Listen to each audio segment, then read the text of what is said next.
Nobody's perfect, and of course, not every day goes as planned. But this system gives you the best chance possible at making sure that your most important projects get done, especially if you have an inconsistent schedule. Do it anyway is a mindset trick that you can use. Literally, patience and insecurity is 90% of the unlock for everybody listening right now. I'm David, welcome to Wise Vibes. You have the power and potential to completely change your life for the better. The only thing you need to change is your mindset. That's why in this video, I'm going to share with you these 7 practical steps of how to change your life for the better. First off, we're starting with Bob Proctor, Make a Decision. I'm going to share something with you that could change the course of your life, could make everything so much better. To do this, to explain it properly, I'm going to tell you a little story. It goes way back 57 years. A man gave me this book. He said, Bob, do exactly what I tell you and you can have anything you want. Now, when he said that, I was flat broke.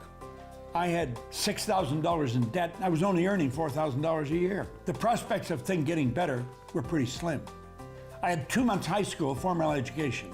I had absolutely no business experience. I was not in a good spot. But he said, listen, there are all reasons why you can't win, Bob. He said, if you do what I tell you and study this book, is you're going to figure out how you can. Now, this is Napoleon Hill's book, Think and Grow Rich. He spent his whole life studying 500 of the world's most successful individuals, and he found there was a golden thread running through their life, and that's what's in this book. I've never stopped reading it. I then found a condensed narration of the book by Earl Nightingale, where Earl took and he condensed the whole thing and he put it on a long playing record. And I would listen to that and listen to it and listen to it. In fact, I had started my own company and I used to play the records to the salespeople every morning. Well, one morning, it was very early, just finished the sales meeting, just finished playing Earl's record. And I said at the end of the meeting, I said, man, I'd really love to meet him. One of the salespeople said, no, you wouldn't. I said, what do you mean I wouldn't? He said, if you really wanted to meet him, you'd go and meet him. And I thought, you know something, you're right. I got on the phone and I got an appointment with Earl Nightingale. Now that wasn't an easy thing to do. Earl was the most listened to man in the history of the broadcasting industry at the time. Earl Nightingale and Lloyd Conant started the Nightingale-Conant Corporation, who literally started the personal development business as we know it today in recorded fashion. He was considered the dean of personal motivation. There was probably a couple of million people that would have loved to sat down with him. But I got the appointment. At the end of the meeting, I had a wonderful time there. When I was leaving, I said, Earl, what is the big deal? What is the real secret of life to making things happen? Well, he said, there isn't any secret to success, Bob. He said, it's a simple matter of figuring out what you absolutely love to do and then make a decision to dedicate your life to it. Then every day you're going to be doing what you love to do. He said, the problem with most people is they never decide what they love to do and they don't make a decision to dedicate their life to anything. Next is Become Unreasonable with Robin Sharma. The very nature of being a human being is we are built to progress. We know that the human brain craves novelty. And we are most alive, we have the most energy, we are most intimate with our best selves when we're progressing towards our mighty mission. So I think we all want. I think what's happened on the planet right now is there's been a great seduction and a great brainwashing. When we are kids, we want to be astronauts. We want to be billionaires. We want to be history makers. We want to do all our dreams. And then, and we stand in awe and wonder, and we're full of curiosity, and we're loving, and we're passionate, and we're strong. We're not afraid to be ourselves. But as we leave the perfection of childhood, the hypnosis and the brainwashing begins. Our well-intentioned parents say, oh, you want to be an astronaut? You want to start a business when you grow up? You want to paint like Jean-Michel Basquiat? Be reasonable. And George Bernard Shaw said it better than I ever could. He said, the reasonable man adapts himself to the world. The unreasonable one persists in adapting the world to himself. Therefore, all progress depends on the unreasonable man. So that's our nature, but our parents give us limitation based on their limited psychology and their emotional patterns that they learn from their parents. Then we go to school and we're taught to live in a box, think in a box, dress like everyone else. Don't sing too loudly, don't dream too big, don't be too passionate. And then our peers do the same thing to us. And then society says, oh, genius is the realm of genetics, not everyday people, which has been dismissed by some very good science. I mean, the 10,000 hour rule that we all know from Florida State University professor Anders Ericsson, it just confirms so much. So I do think we all want. I think what's happened is as we've left who we truly are, we've contracted. And now it's all about staying safe in the world versus going out there and letting our brilliance, our primal genius shine. And a lot of people just have stuffed that pain of disappointment and their doubt really deep inside. And they just are addicted to distraction and escapes because they don't want to deal with their potential that they've denied. And number 3 is Build Discipline with Thomas Frank. In Book 5 of Meditations, Aurelius writes, "At dawn, when you have trouble getting out of bed, tell yourself, I have to go to work as a human being. What do I have to complain of if I'm going to do what I was born for, the things I was brought into the world to do? Or is this what I was created for, to huddle under the blankets and stay warm? But it's nicer here. So you were born to feel nice instead of doing things and experiencing them? Don't you see the plants, the birds, the ants and spiders and bees going about their individual tasks, putting the world in order as best they can? And you're not willing to do your job as a human being? Why aren't you running to do what your nature demands? But we have to sleep sometime." Agreed, but nature set a limit on that, as it did on eating and drinking. And you're over that limit. You've had more than enough of that, but not of working. There you're still below your quota. You don't love yourself enough, or you love your nature too and what it demands of you. People who love what they do wear themselves down doing it. They even forget to wash or eat. Do you have less respect for your own nature than the engraver does for engraving, the dancer for dance, the miser for money, or the social climber for status? When they're really possessed by what they do, they'd rather stop eating and sleeping than give up practicing their arts. He's telling you to respect your choice of path in life enough that you consider it to be your very nature, to be instinct. Just as spiders and bees and ants get up every day and are driven by their instincts, so should you be driven by the actions that are demanded by your goals. If yesterday you decided you wanted to get up early so you could work on your goals, but now you're lying in bed and you feel all comfortable and you don't want to get up, then you need to focus your mind on your nature, on the path you've chosen, and let that override your current desire. Other aspects of the art of gaining self-discipline, like exercises for building grit or systems that commit you to things ahead of time, are important, but they take a back step to this one key insight. For Marcus Aurelius, respecting your work as your very nature and tailoring your decisions and actions in accordance with that was the most important part of building discipline. Have patience with Gary Vaynerchuk. The lack of patience, bro. I mean, it's crazy to me that literally patience and insecurity is 90% of the unlock for everybody listening right now. Their mom on them their whole life and said they're going to be a loser, so they believe it, because that's what parenting is. And they just want to have a, Maserati now.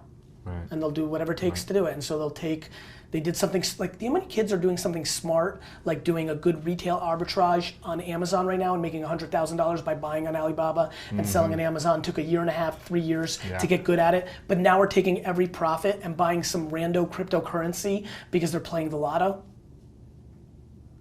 That's just, this is what's going on in our society. Like, we have to have these conversations. They're seeing big gains fast, like, let me jump in. Like, there's a kid who spent 3 years being disciplined and getting good at retail arbitrage. It's a real skill to have an eye for, like, what to buy in China, how to set up on Amazon properly, how to run ad. Like, it's a skill. Yeah. They did it for 3 years meticulously. They made 13,000, then 47,000. Now they finally are making 300,000, and they could be on their way to 10 million. Yet they've chosen to kind of stop, jump on the short-term bandwagon of buying some weird cryptocurrency, hoping it's the next Bitcoin or Ethereum. I'm just seeing that every day, and I'm just like, it's being predicated on short term. Yeah. You hear one story, Zucks did it. Instagram sold in 550 days for now on. That's why everybody started an app company. Yeah. The follow the leader shit, completely predicated on short term. I went the other way. While everybody was blowing up, I decided to build an agency. Boring ass business in the prime of my career, when everything was going for me in Silicon Valley. I'm proud of that. I think I'll be historically correct. So those are the 3 things I would say. Next, Mel Robbins shares the do it anyway strategy. Do it anyway is a mindset trick that you can use when you start to feel excuses rolling up. It works a lot like the 5-second rule. So you have said to yourself, okay, I'm going to talk to my boss today. about that thing that I've been avoiding talking to them about. Or maybe you've said something like, I'm going to go to the gym today or tomorrow or whatever. And then the moment comes where you've got to have that conversation. Or the moment comes where it's time to pack up your bag and leave your desk and go to the gym. And what always happens? You don't feel like it. I bet there are plenty of you watching that have made a commitment that, I'm not going to have a drink tonight. And then guess what happens when you get home? You don't feel like not drinking. You feel like having a drink. And so here's what do it anyway has done for me. The idea that I just do it anyway has pushed me to realize and to recognize that there are a lot of moments where there are things in my life that I really want to do, I need to do, I should do, but when the moment comes, I don't feel like it. And so I pull out this idea of, you know what, I'm just going to do it anyway. It's raining outside. I said I would go for a short run. I don't feel like it. I'm going to do it anyway. It's 6 o'clock in the morning. I'm tired. It's cold. I laid out my yoga clothes, but now I don't feel like it. What do? I do it anyway. When you start to say to yourself, I'm going to do it anyway, what happens is something really cool. You acknowledge that there are feelings that you have that are trying to swoop in and hijack you. You acknowledge them and you basically say, guess what? I'm going to do it anyway. And next, Tony Robbins shares Change Your Story. It could be feeling driven, it could be hungry, it could be curious, it could be a sense of awe, it could be love. But when you're in beautiful states of being, no one has to tell you what to do. You do the right thing, and you bring something to the table, because most people are not in a beautiful state. And so you become a force of beauty, of good, of love. People want to be around you. The other states are suffering states. What's a suffering state? Well, if you asked me a year and a half ago, do you suffer? I would have said, what? I wouldn't have been exaggerating. So, are you crazy? I've got, 18 companies. I have the 4 most amazing kids. I worship my wife. I've got great physical health. I have economic freedom. I got a mission I love. I got the greatest life in the world. And I was being totally authentic. But I did suffer. But as an achiever, I would never call it suffering. I was frustrated, of course. I was overwhelmed at times. I was stressed. I would challenge to be the nicest word I would use for it at times. And there are times I challenged, there are times I was pissed off, right? And I would have told you before, well, that's part of the process of running a business and being life. And what I found is it's not true. That pissed off, frustrated, overwhelmed, all those things we call natural are not natural. They're a piece of software in your brain. We have a 2-million-year-old brain, and it evolved to make you survive. This brain is not designed to make you happy. Happiness is your job. It's to make you survive. So it's always looking for what's wrong. It's always looking for what you should be afraid of, what you should deal with. And it exaggerates it because it wants to get you so you survive. So it gives you fight feelings or flight feelings. And we don't have a saber-toothed tiger to run from anymore. So now what do we do with this brain that's always on alert, trying to figure out what to do and protect us to survive? We don't need to survive. We're going to survive anyway, but the brain's still 2 million years old. So survival software is running, and it goes, oh my God, what does she think of me? Or, oh my God, do I have enough money? And in this country, even if you're broke, you're the 1% of the world. Half the planet lives on $2.50 a day. So it's not really truly survival, but we make it survival. The only way to have a beautiful life, a beautiful business, is to make the most important decision of your life. What is that? Well, lots of decisions are important. If people watching if I were to ask anyone listening right now, you as well, have there been decisions in the last 5 or 10 years that you can think of, a decision or a couple decisions that if you made the decision differently, you would have a totally different life right now than the one you have? What's one of those for you?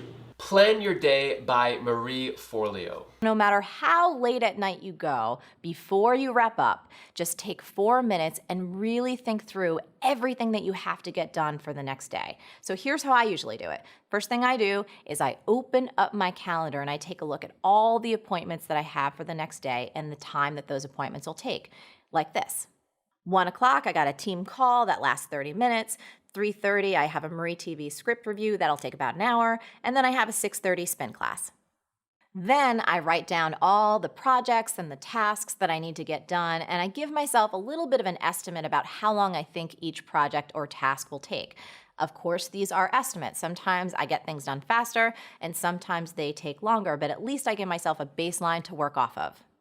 9 to 10:30 a.m., I'm going to write a first draft of a sales video script. I'm going to give myself about 90 minutes. Then from 11:30 to 12:30, I'm going to review my social media schedule, give myself an hour for that. And from 2:30 to 3, I'll do a little email clear out. And finally, I make a new little section at the bottom of my notepad with personal things that I need to handle for that day. For example, get Nanny a birthday card and mail it. That'll take me about 30 minutes. Order more Kuma food, all of 10 minutes. And book a haircut for the next month, takes me about 5 minutes. Boom! That is it. Super simple. So when I do this, it informs exactly when I need to be at my desk and working, which tells me when I need to wake up to have enough time to do my little morning routine and get everything done without feeling rushed or stressed. The worst thing you can do is wake up in the morning and go straight to your computer and open up email, and then all of a sudden you're pretending to work all day, and at the end of the day, nothing important ever got done. Nobody's perfect, and of course, not every day goes as planned, but this system gives you the best chance possible at making sure that your most important projects get done, especially if you have an inconsistent schedule. Let me know down in the comments below which was your favorite speaker, and if you got any value out of this video, hit the like button, and I'm going to leave you with this quote right here. You have the power within yourself to make anything possible. You must diminish the doubt and ignite the self-belief, by Leon Brown. And if you want some more motivation and inspiration, you could click this video right over here or this one down over here, and I'll see you in the next video. I just want you to let you know that you are a lot more powerful than you think. Thank you for watching.